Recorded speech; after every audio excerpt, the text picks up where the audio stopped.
Here we go, episode 65 uploaded and coming at you here as we're getting closer and closer to this big weekend, Kentucky Oaks and Kentucky Derby right around the corner. Okay, today I want to get into nuts and bolts on one particular horse.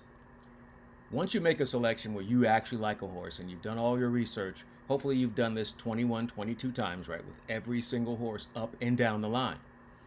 But there's always going to be one horse that, for whatever reason, you gravitate towards. So then you have to start finding justification for whatever vibe you're getting from that horse. Hopefully that comes in the form of their pedigree or their past performances or a combination of the two, right? Or their entire origin story together. I found the horse, and today we're going to get into the nuts and bolts about this one horse and why this horse can win. So we have decided that number 3, Final Gambit, whose morning line 30-1, advanced betting, the horse is bet down to 17-1. We believe this horse is going to get the proper setup, and we believe he's worth the value, and we believe he's going to get the right ride. He's going to get everything he needs to succeed. If hopefully he'll get the racing luck that's also required. But as far as what the humans can do to get them ready, we feel like the humans have done their job, and here's what we mean. We're going to talk about why and how Final Gambit wins the Kentucky Derby. And the first thing we do, anytime you have a question about anything, here's the thing that it took me a long time to understand it, as it would anyone, but I fell in love with this concept. And this concept of pedigree, right? All of these things are done intentionally to put together bloodlines to create the ultimate runner. And it's like mad science. I love it. But that's what they're doing at these breeding farms. They're saying, okay, I like the attributes of that horse, and we own that horse. Let's put these two together. We'll pay the money to get that horse to go with this horse, and then we're hoping that the result is something magical. And every single year, you've got glasses clinking for the connections of a breeding farm that's like, yep, we put those two together, and then we got the Derby winner that we were looking for. So that's why this is so much fun, is because the bloodlines are the most important aspect about it. And then, of course, the training and those things, but the bloodline is really where we start. So when you find things that you like, or even if you have questions, you can go back and look at the bloodlines, and that will answer all your questions. So let's get it started. Final Gambit. I think he's going to win the Kentucky Derby. Number one knock on him is he has never run on dirt before. I don't care. Take a look at the pedigree. He has a great pedigree to make the transition to dirt. Look at his father and his mother. So his father is the sire, not this time. Not this time, only ran 4 times. But you can look at those 4 runnings and see how this horse improved each time out. And he only ran on the dirt. And the best thing about that is that wasn't some sort of surprise or anomaly. His breeding says he's supposed to love the dirt. Not this time is the son of Giant's Causeway. Giant's Causeway is an exceptional horse who also has great bloodlines going back to Stormcat. Stormcat's the first super stud that we ever saw in North American thoroughbred racing. His impact is far-reaching. And you've got all these different bloodlines that go back to runners like Mr. Prospector, Northern Dancer, all that stuff, okay? But Stormcat is a name. If you see that, you know you're getting prime breeding. Giant's Causeway was a horse that ran primarily on the turf in Europe, and he was incredible. And the only time Giant's Causeway ran on the dirt was when he came to America in 2000 and ran over the track at Churchill Downs and got into a fight with Tiz Now. And, well, if you get into a fight with Tiz Now, you're always going to lose that fight. Tiz Now able to get it done, the first of his 2 Breeders' Cups. But that's when we all took notice and said, oh my goodness, Giant's Causeway is a beast.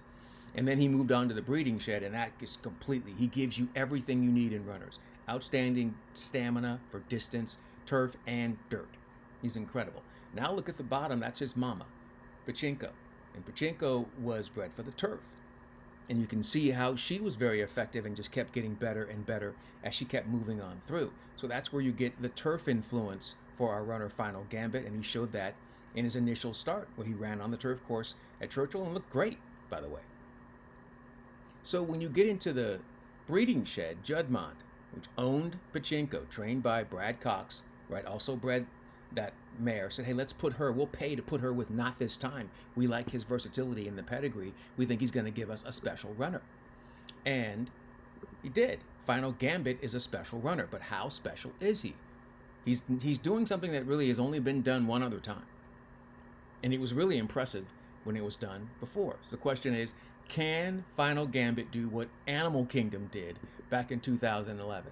I say yes. So let's go look at Animal Kingdom's past performances, pedigree. La Voix des Animaux is turf pedigree. So that's why you see some interesting starts there for Animal Kingdom on the synthetic and on the turf course before he ever saw the dirt track at Churchill Downs. So we show you how he was doing really well on the turf course. Then he was able to win the Spiral back then. Now the Spiral is called the Jeff Ruby Stakes. Won that race on the synthetic at Turfway Park. Very impressive closing kick in those races. I circled the 3 workouts prior to the dirt debut at Churchill Downs for the Kentucky Derby in 2011. Those are really nice dirt workouts for a horse that had never run on dirt before. Now, Final Gambit doesn't have impressive workouts like this, but I don't suspect that Brad Cox was trying to get this type of result. This is a Grand Motion result to his training there. But we know that Animal Kingdom was ready, right? When they made the transition to the dirt, he absolutely loved it. And it ended up being a huge part of his career. He also would win the Dubai World Cup. So he was super versatile and just a really, really impressive horse. Not saying Final Gambit is going to be Animal Kingdom in his entire career, but I think he can emulate this and replicate this type of transition where the horse was outstanding on synthetic and turf, finally got his chance on dirt, has some pedigree there that says he can handle it, and did. All right, now you move on to the connections.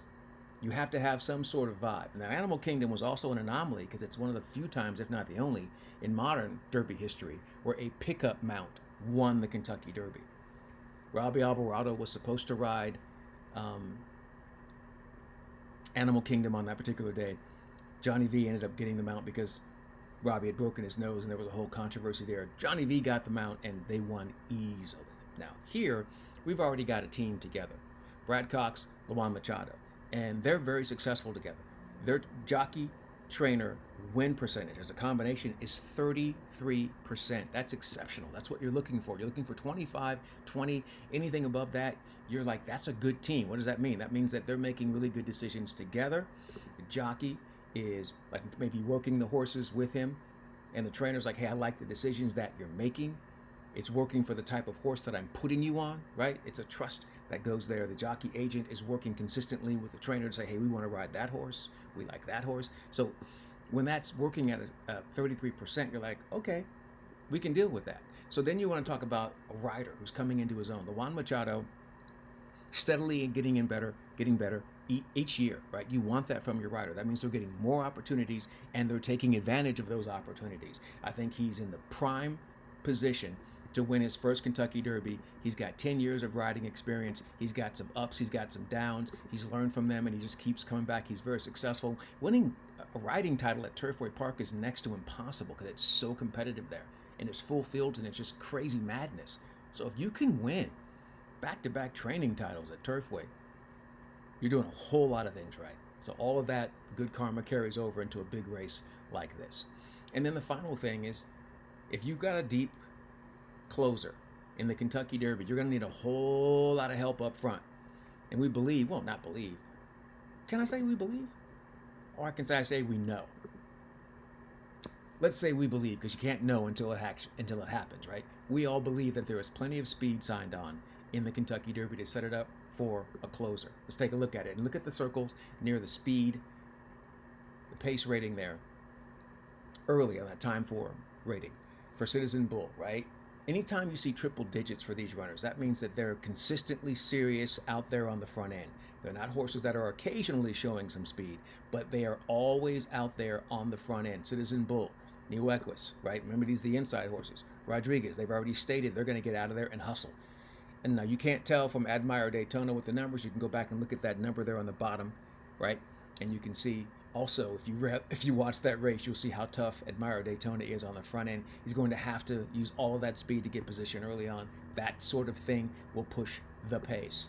Then you have East Avenue, Owen Almighty. You see how consistent they are with the speed and the high speed figure there. That means that they only know one way to go, and that way is to get out and go. And then, because of the nature of the race, one or two other horses are probably going to have to move prematurely, and that's expected to push the pace. You could have, in the first two flights, right, probably 12 horses. And that's enough with 5 or 6 of them actually dictating the pace, right? The other 6 or 7 pushing that pace, pressing that pace. All you got to do is get your spot, and Final Gambit runs on through. That's how we explain our selection. If you like a particular horse, you should be able to do the exact same thing I just did, maybe even go more in depth. Whatever method that you use, you should be able to justify it with numbers, pedigree, right, past performances, things like that, and it should all line up. And hopefully we get lucky. I'm pretty confident we're going to get a great ride and a great setup. All right, that's how we do it here on episode number 65. The reasons why Final Gambit will win the 2025 Kentucky Derby. In the meantime, in between time, until next time, we will see you right back here. Save this, because we're going to watch this all over again and celebrate together when we come out winners in the end. All right, we'll see you. Good luck and enjoy whatever you're into.